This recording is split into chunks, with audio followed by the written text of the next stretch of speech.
In this video, I'll be showing you how to factory reset your MacBook Pro 2014.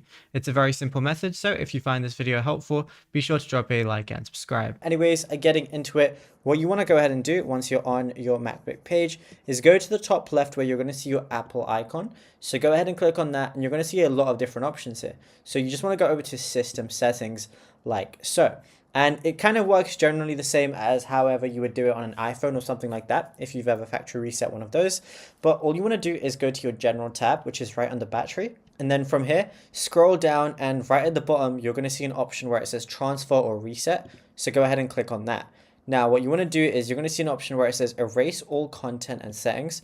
Go ahead and click on that. It's then going to need your password. So just go ahead and give it your password. So I'm going to do mine right now and unlock it. Then it's going to say erase all content and settings. All settings, media, and data for all volumes on this Mac will be erased. And it also shows the following items will also be removed. Then it shows everything that's going to be removed. So then all you want to do is press continue. And then, yeah, that's it. You'll be good to go.